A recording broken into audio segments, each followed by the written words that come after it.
Hello दोस्तों, स्वागत है आपके अपने YouTube channel A to Z GK by MK पर। आज की क्लास में हम मुगल वंश करेंगे। भाई क्या करेंगे?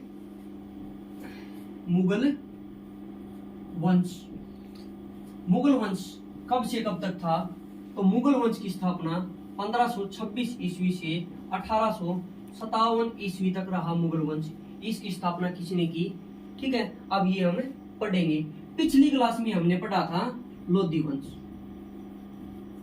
ठीक है भाई, लोधी वंश। इस वंश की स्थापना किसने की थी?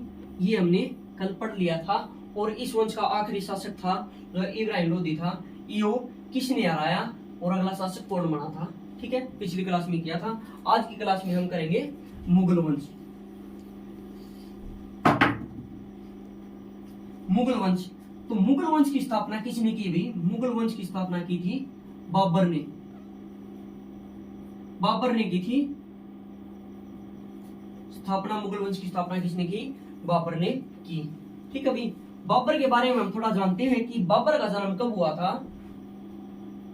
बाबर का जन्म हुआ था 14 फरवरी 1483 ईस्वी को।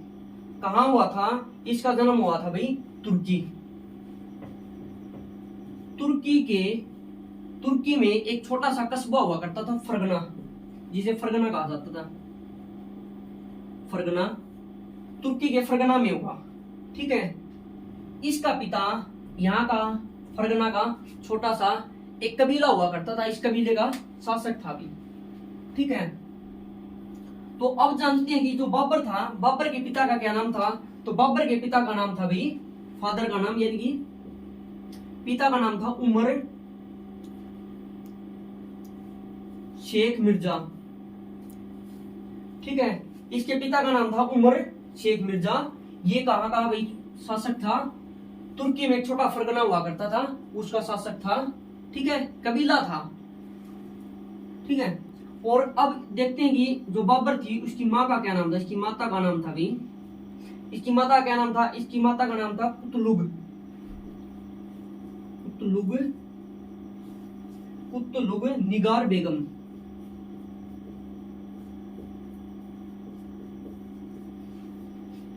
इसकी माता का नाम था कुतलुग निगार बेगम। ठीक है भाई, ये किस वंश से संबंध रखती थी? ये चंगेज चंगेज वंश से थी भी। ठीक है, जो कुतलुग निगार बेगम थी, बाबर की माँ थी, वो किस वंश से थी? वो थी चंगेज खा वंश से। ठीक है, 1494 ईस्वी में 11 वर्ष की आयु में शासक कौन बना भाई? बाबर बना। ठीक है, इस फरगना का शासक कौन बना था भाई? फरगना का शासक बना था बाबर। ठीक है, लेकिन क्या हुआ? 11 वर्ष की आयु में शासक बना था। ठीक है, इसे बच्चा समझ कर वहां के और जो और कबीलाई थे या और जो आतंकी थे, यानी कि जो कि उग्रवादी कहा जा सकता है या आक्रमणकारी कहा जा सकता है, उन्होंने बाबर पर आक्रमण कर दिया। बच्चा समझ कर दिया, क्योंकि ये कितने वर्ष का था अभी? 11 वर्ष का था। इस पर आक्रमण कर दिया और ये वहां से भगा दिया। उसके बाद भी इसने अफगान पे आक्रमण किया। ठीक है, अफगान का एक छोटा कस्बा था, उस पर आक्रमण किया, लेकिन वहां से भी भगा दिया गया था।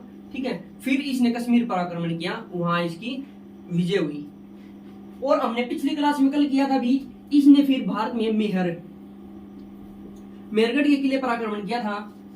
ठीक है, इस किले पर आक्रमण किया और सबसे पहले यही तोप व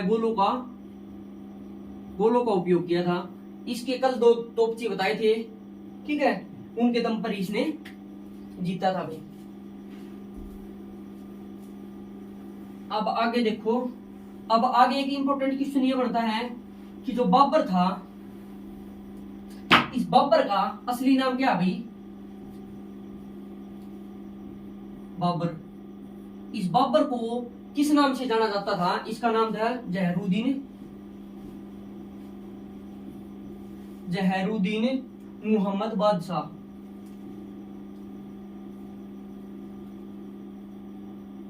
ठीक है, बाबर को जहरुद्दीन मोहम्मद बादशाह के नाम से भी जाना जाता था। इसने भारत पर शासन करने के लिए किस पर आक्रमण किया था भाई? देखो पहले समझो 1526 ईस्वी में भारत पर आक्रमण किया था। इस भारत पर आक्रमण करने के लिए बाबर को किसने आमंत्रित किया था भाई?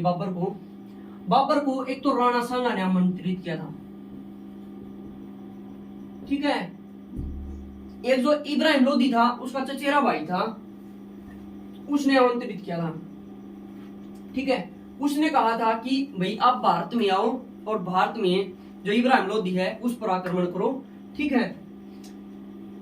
क्योंकि जो इब्राहिम लोदी था वो राजपूतों से बहुत दुखी था और राजपूत उससे दुखी थे, ठीक है। इसलिए इन्होंने किसी आमंत्रित किया भी? बाबर को आमंत्रित किया था। और 1526 का युद्ध पानीपत में हुआ था भाई, पानीपत में हुआ था 1526 का युद्ध।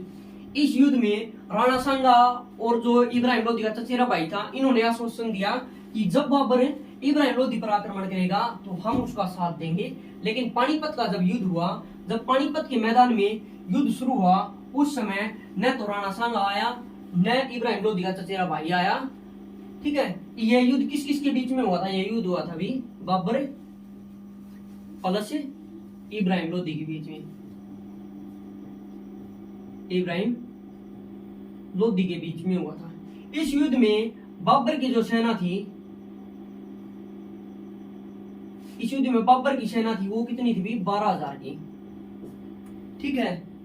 12,000 की सेना बाबर लेके आया था और 1 लाख की सेना लेकर कौन आया था भाई? इब्राहिम लोदी आया था। पानीपत के मैदान में आए थे। राणा सांगा और इब्राहिम लोदी का चचेरा भाई था, उन्होंने आश्वासन दिया था कि वे बाबर की सहायता करेंगे, लेकिन बाबर की सहायता इन्होंने की नहीं। बाबर अकेला छोड़ दिया भाई, ठीक है। बाबर दुखी हो गया था इससे देखकर भी, मतलब 1 लाख की सेना से 12,000 की सेना किस प्रकार लड़ेगी? जो सेना थी इसका मनोबल टूट गया था, ठीक है। लेकिन बाबर एक चतुर शासक था भाई, ठीक है। और इसने अपने तोपचियों के दम पर पानीपत का युद्ध जीता था। इन्होंने किस प्रकार जीता था भाई? इन्होंने 12,000 की सेना पर 1 रात पहले पहुंच गए थे पानीपत का मैदान में। इन्होंने इस प्रकार वहां पर खाई खुदवा दी, ठीक है। इस प्रकार खाई खुदवा दी और वहां पर उसको ऊपर घास भूसा और डलवा दिया, चौड़ी खाई खुदवा दी इस प्रकार। और इस तरफ बाबर की सेना खड़ी होगी, इस तरफ खड़ी होगी, कुछ इस तरफ होगी इस प्रकार, ठीक है भाई। और आधी होगी इस प्रकार। बाबर की सेना इस लंबी रो में इस प्रकार से खड़ी हो, मतलब लंबी सेना लगे, ठीक है भाई। जब 1 लाख की सेना इस प्रकार बिना प्लानिंग, इन्होंने सोचा भी 12,000 की सेना है और 1 लाख की सेना के सामने कहा 12,000 टिकेंगे, तो इन्होंने सीधा आक्रमण कर दिया। कुछ एक सैनिक तो इस प्रकार सीधे खाई में जा गिरे और इस तरफ 2 तोपची थे, तोपों के द्वारा इसने इब्राहिम लोदी की सेना पर हमला किया और बाकियों ने इस तरफ से हमला किया। और इस प्रकार इब्राहिम लोदी की 1 लाख की सेना क्या हो गई भाई? हार गई और बाबर की सेना क्या हो गई भाई? जीत गई, ठीक है। पानीपत का प्रथम युद्ध कौन जीत गया था भाई? बाबर जीत गया था, ठीक है। इस युद्ध के बाद इसने एक मस्जिद बनवाई थी भाई। वह कौन सी मस्जिद बनवाई थी? काबुली मस्जिद, काबुली बाग कोई मस्जिद बनवाई थी। कहां बनवाई थी भैया? पानीपत में बनवाई थी, ठीक है भाई। और इस युद्ध के बाद ही आगरा की जनता ने बाबर को कौन सी उपाधि दी थी भाई? कलंदर की उपाधि दी, कलंदर की उपाधि दी थी, ठीक है। इसके बाद अगला युद्ध 1526 में तो हुआ था भाई पानीपत का युद्ध, और 1527 में खानवा का युद्ध हुआ, ठीक है भाई। अब स्टार्ट कर दिया भाई बाबर ने उनका हिसाब करना स्टार्ट कर दिया था, जिन्होंने इसका साथ देने की बात कही थी लेकिन इसका साथ नहीं दिया, ठीक है। अब आ गया 1527 का युद्ध। ईस्वी में युद्ध हुआ था भाई। कहां हुआ था? ये कहां का युद्ध हुआ था? ये हुआ था खानवा का युद्ध, ठीक है। खानवा का युद्ध हुआ था। यह युद्ध किस किस के बीच में हुआ था भाई? यह युद्ध हुआ था बाबर के बीच में और राणा राणा सांगा के बीच में हुआ था। बाबर और राणा सांगा के बीच में युद्ध क्यों हुआ था? ये युद्ध इसलिए हुआ था क्योंकि राणा सांगा, देखो समझने की बात यह है कि राणा सांगा ने ही बाबर को आमंत्रित किया थे कि आप भारत पर आक्रमण करो, जो इब्राहिम लोधी उस पर आक्रमण करो, ठीक है। लेकिन इसने इसको आमंत्रित किया, फिर भी इसका युद्ध राणा सांगा के साथ हुआ। इसका युद्ध होने का एक मुख्य कारण यह है कि जो राणा सांगा था, इसने पानीपत के युद्ध में बाबर की सहायता करने का आश्वासन दिया था, लेकिन वो युद्ध नहीं हुआ। इस युद्ध में इसने इसका साथ नहीं दिया। इस कारण बाबर को छो उठ गया था, कहने का मतलब यो है, ठीक है। बाबर को उठ गया था छो, क्रोधित हो गया था, और इसने फिर अगला युद्ध किसके साथ किया? राणा सांगा के साथ किया, खानवा का युद्ध किया था। इस युद्ध में जो बाबर था वो तो जीत गया था भाई, और राणा सांगा इसकी क्या हुई? हार हुई, ठीक है। इस युद्ध में एक इंपॉर्टेंट क्वेश्चन यह बनता है कि किस युद्ध में बाबर ने जिहाद का नारा दिया था? तो 1527 में खानवा के युद्ध में बाबर ने किस चीज का नारा दिया था? जिहाद, ठीक है भाई। इस युद्ध में बाबर ने जिहाद का नारा दिया था, ठीक है। अब 1527 का युद्ध समाप्त हो गया, बाबर जीत गया, राणा सांगा हार गया। अब देखते हैं 1528 का युद्ध।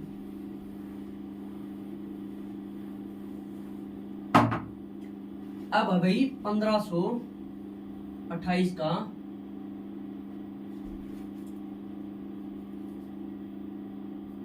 घाघरा का युद्ध, ठीक है।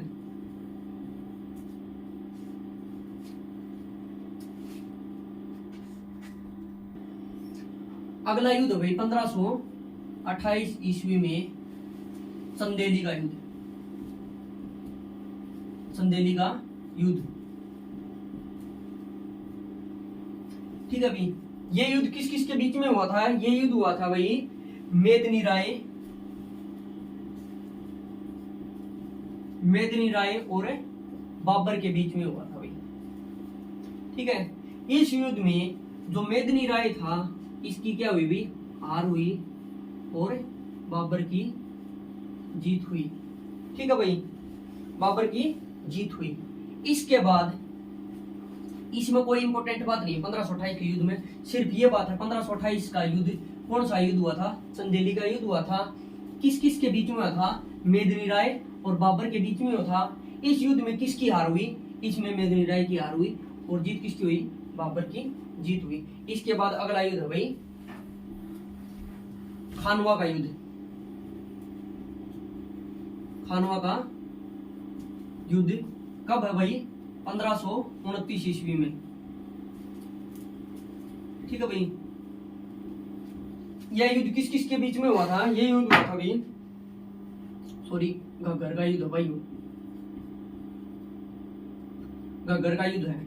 घग्गर का युद्ध 1529 ईस्वी में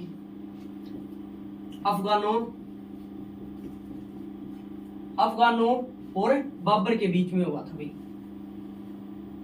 ठीक है। इस युद्ध में जो अफगान थे, इनकी हार हुई और बाबर की जीत हुई, ठीक है भाई।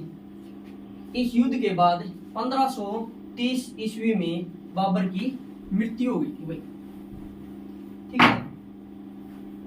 1530 ईस्वी में बाबर की क्या हुई थी? मृत्यु हो गई थी, ठीक है।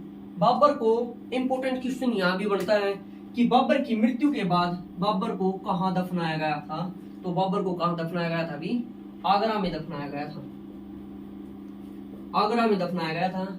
लेकिन हमारे पेपर में ये ऑप्शन आपको मिलेगा नहीं, आपको ऑप्शन मिलेगा काबुल, ठीक है। काबुल क्यों मिलेगा? क्योंकि देखो भाई, बाबर कहाँ का था? अफगान का था, तुर्की शासक था, तुर्क की तरफ का था, ठीक है। 1530 में इसकी मृत्यु होगी। इसकी मृत्यु के बाद इसे आगरा में दफनाया गया था, लेकिन उनके धर्मगुरु थे, उन्होंने कहा भी ये जहां पर इसका जन्म हुआ था वहीं इसे दफनाया जाएगा, तो इसे आगरा से निकाल कर कहां दफनाया गया था? काबुल में दफनाया गया था। तो हमारा राइट आंसर कौन सा आ जाएगा? भी काबुल, ठीक है। आगे सुनो, भाई बाबर का एक सेनापति था, उसका नाम था मीर बाकी। एक इंपॉर्टेंट क्वेश्चन ये बन जाता है कि जो बाबरी मस्जिद थी, कहां पर है बाबरी मस्जिद? अयोध्या में। बाबरी मस्जिद, बाबरी मस्जिद किसने बनवाई भाई? बाबरी मस्जिद बनवाई तो बाबर ने थी, ठीक है। जो शासक होगा उसी का नाम चलेगा, लेकिन जो उसका सेनापति था ना, सेनापति का नाम था मीर बाकी। जो बाबरी मस्जिद थी उसका निर्माण करवाया था मीर बाकी ने, लेकिन जो शासक होगा उसी का नाम चलेगा। अगर ऑप्शन आ जाए कि बाबरी मस्जिद का निर्माण किसने करवाया, तो बाबर के सेनापति मीर बाकी ने करवाया। और बाबर एक भाई कवि भी था, इसने अपनी आत्मकथा लिखी थी। बाबर ने अपनी आत्मकथा बाबरनामा लिखी थी भाई, बाबरनामा, ठीक है। इसने बाबरनामा में भारत के सबसे शक्तिशाली शासक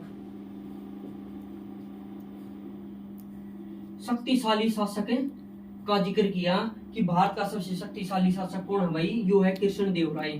कौन है भाई? कृष्ण देव राय। कृष्ण देव राय किस वंश का है? ये है तुलु वंश का। तुलु वंश का सबसे महान शासक है, ठीक है भाई। आज की क्लास में हमने क्या समाप्त कर दिया भाई? बाबर समाप्त कर दिया, ठीक है। अब हम अगली क्लास में किसका करेंगे भाई? अगला शासक इसका पुत्र बनता है 1530 में। इसकी मृत्यु के बाद इसका पुत्र, बाबर का पुत्र हुमायूं शासक बनता है। कौन बनता है? हुमायूं, ठीक है। तो अगली क्लास में हम करेंगे हुमायूं। सुनो भाई, एक इंपॉर्टेंट बात यह भी, हमारी यह क्लास सभी कॉम्पिटेटिव एग्जाम के लिए महत्वपूर्ण है, एसएससी के लिए भी है भाई, ठीक है। और एचएससी में जितने भी एग्जाम हो गए, जैसे कि अब सीईटी मेंस होगा, सीईटी का ग्रुप डी का होगा, उन सभी के लिए इंपॉर्टेंट क्लास है, ठीक है। यह भाई इससे बढ़िया कंटेंट आपको किसी भी चैनल पर नहीं मिलेगा, ठीक है। डीपली से डीपली कंटेंट है ये, ठीक है। आपको सभी एग्जाम क्लियर हो जाएंगे इससे। अगर आपको हमारी ये क्लास अच्छी लगे तो आप हमारे चैनल को लाइक करें, शेयर करें, सब्सक्राइब करें। धन्यवाद। आपका दिन शुभ हो।